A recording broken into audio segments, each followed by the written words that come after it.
آپ کا کہنا ہے کہ بابے نگاہیں مارتے رہے، حج پر جاتے رہے، لیکن نگاہ مار کر کسی نے تیل دریافت نہیں کیا. یار یہ کوئی واقعی بابوں کا ماننے والا ہے؟ یہ باقاعدہ دیکھیں، یہ یعنی ٹائپ ہوئے میں کوشچن ہے، یہ ہاتھ سے نہیں لکھے ہوئے، یہ ٹائپ ہوئے میں کوشچن ہے، پورے تیاری کے ساتھ آئے ہیں.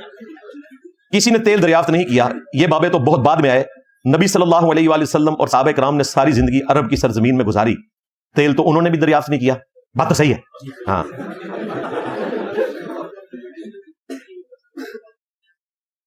حتیٰ کہ نبی صلی اللہ علیہ وآلہ وسلم نے اونٹ کے اوپر سواری کی، اور آپ کہتے ہیں کہ بابے جہاز نہیں اڑا سکتے، انجینئرنگ کا کوئی فارمولہ دیکھ کر نہیں پڑھ سکتے. کیا نبی اسلام اور صحابہ کرام جہاز اڑا سکتے ہیں، انجینئرنگ کا فارمولہ پڑھ سکتے ہیں؟ تو اس کے بارے میں آپ کا کیا خیال ہے؟ بات یہ ہے کہ آپ اپنے بابوں کو بچانے کی خاطر نبی اسلام اور صحابہ کرام کی مثال دیتے ہیں. تو چونکہ علم کی دنیا، ہم آپ کے اوپر 295 سی نہیں لگائیں گے. یہ آپ نے کوئی TLP کے امیر سے تو سوال نہیں پوچھا، ہم تو علمی سوال کا جواب علمی طریقے سے دیں گے.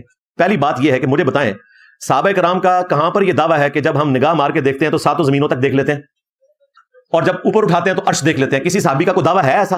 اس کے الٹ ملتا ہے بخاری مسلم میں. جب اسامہ ابن زید نے ایک بندے کو کلمہ پڑھنے کے باوجود قتل کر دیا تھا، تو نبی اسلام نے کہا کہ اسامہ کیا تو نے اس کا دل چیر لیا تھا؟ انہوں نے کہا وہ اوپر سے پڑھ رہا تھا. تو نبی اسلام نے کہا تو نے دل چیر لیا تھا. یعنی صحابہ کرام تو دل چیر کے نہیں دیکھ سکتے تھے. تمہارے بابوں کا دعویٰ ہے کہ غوث پوری کائنات کو اس طرح دیکھتا ہے جس طرح ہاتھ کی ہتھیلی کے اوپر رائی کا دانا. تو بابوں سے پوچھیں گے کہ بھائی تمہیں تیل کیوں نہیں نظر آیا؟ حضرت ارامکو کمپنی نے 1944 میں تیل کا پہلا کنواں دریافت کیا سعودیہ کی سرزمین میں، اور سعودی عرب اتنا غریب ملک تھا اور اتنا امیر ملک بن گیا. حضرت ارامکو سے پہلے تمہارے حضرت کدھر تھے جو حج عمرے کے لیے جایا کرتے تھے؟ کیونکہ تمہارے حضرتوں کے دعوے ہیں کہ وہ مرید کرتے تھے نا جب کسی کو، تو ساتوں زمینوں تک نظر آتا تھا، اور اوپر دیکھتا تھا تو وہ عرش تک دیکھ لیتے تھے. تو بابوں سے پوچھیں گے کہ بھائی تمہیں تیل کیوں نہیں نظر آیا؟ صحابہ کرام کو تو یہ دعوے نہیں بھائی، نہ صحابہ کرام اڑتے تھے. صحیح مسلم میں حدیث ہے، بنو سلمہ ایک جگہ اکٹھے تھے. نبی اسلام نے کہا کہ کیوں اکٹھے ہو؟ چوراہے پر تھے. تو انہوں نے کہا یا رسول اللہ دور سے آتے ہیں، نماز رہ جاتی ہے، تو ہم نے ارادہ کیا کہ ہم مدینہ شریف میں شفٹ ہو جائیں. تو آپ علیہ السلام نے فرمایا تم جتنے قدم چل کے آتے ہو نا تمہارے لیے اتنا ہی ثواب لکھا جاتا ہے. تو انہوں نے شہر مدینہ میں شفٹ ہونے کا ارادہ ترک کر کے دوبارہ گاؤں میں چلے گئے، اگرچہ ان کے لیے مشکل تھی کہ اتنا چل کے آنا پڑتا تھا.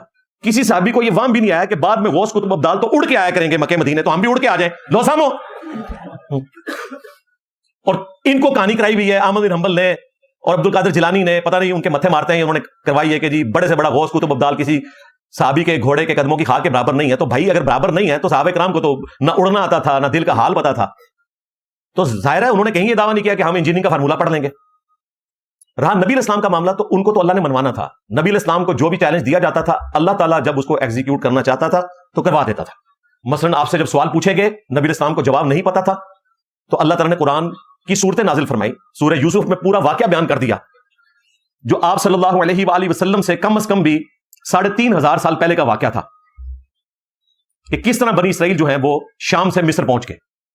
سٹارٹ ہی میں کہا کہ تم اور تمہاری قوم اس سے غافل تھے، ہم تمہیں بتاتے ہیں.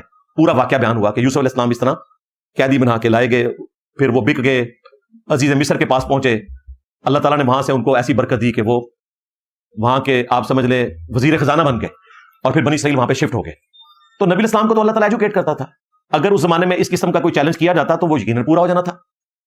لیکن تمہارے بابوں کا تو دعویٰ ہے کہ وہ سب کچھ جانتے ہیں، بھائی کائنات کے حقائق ان پہ کھل چکے ہیں، پوری کائنات کو وہ اس طرح دیکھتے ہیں جس طرح ہتھیلی پہ رائی کا دانا. تو پھر بابوں سے تو پوچھیں گے بھائی ان کو تیل کیوں نہیں نظر آیا؟ سمجھ رہے ہیں نا میری بات؟ تو یہ بابوں کے ماننے والوں کو بابے مروا کے گئے ہیں. اگر بابے اس قسم کے اوٹ پٹانگ دعوے نہ کرتے، آپ سیدھا غوثیہ پڑھیں، عبد القادر جیلانی نے جو باتیں کی ہیں بقول ان کے، ہم تو کہتے ہیں کہ کوئی شخص جس کا ذہنی توازن برقرار ہو وہ اس طرح کی باتیں کر ہی نہیں سکتا. یہ قیامت تک جو صبح شام آئیں گے وہ مجھے خبر دے کے جائیں گے کہ کیا ہونے والا ہے، میری اجازت سے سورج طلوع ہوگا اور غروب ہوگا اور تمام اولیاء کی گردن پہ میرا پاؤں ہے. توبہ توبہ توبہ توبہ. یہ بات حضرت ابوبکر عمر عثمان و علی نے کبھی نہیں کی جو واقعتاً اولیاء اللہ کے سردار ہیں. تمہارے تو یہ جعلی ہیں بنائے ہوئے. اور عبد القادر جیلانی نے تو اس پوسٹ پہ قبضہ کیا ہے. ان کے جو پیر صاحب ہیں جنید بغدادی، جو 4 واسطوں سے ان کے پیر ہیں، وہ تو کہتے ہیں کہ اولیاء کے سردار بایزید بستامی ہیں. اور آج جو ہیں وہ باپا جانی کے ماننے والے کہتے ہیں کہ اصل تو یہ ہے، اسی لیے وہ قادری کی بجائے اطاری لکھتے ہیں. تو جو نیا بابا آتا ہے نا اپنی نسبت ٹھوک کے بیچ میں چلا جاتا ہے. یہ قادری بھی عبد القادر جیلانی کی وجہ سے لکھا جاتا ہے، یہ اللہ تعالیٰ کی وجہ سے نہیں لکھا جاتا. آپ سمجھے کہ وہ قادر جو ہے وہ اللہ کی طرف منسوب ہے، یہ عبد القادر جیلانی کی وجہ سے، جس طرح آج کل باپا جانی کے ماننے والے اطاری لکھتے ہیں اپنے آپ کو. تو تمہارے بزرگوں کے دعوے تھے، تو ان سے پوچھیں گے کہ بھائی تیل کیوں نہیں دریافت ہوا؟ تم کہتے ہو جی بزرگوں نے نگاہ ماری اور انجن جو ہے وہ پٹری کے اوپر چھلانگے مارتا رہا اور آگے نہیں جاتا تھا.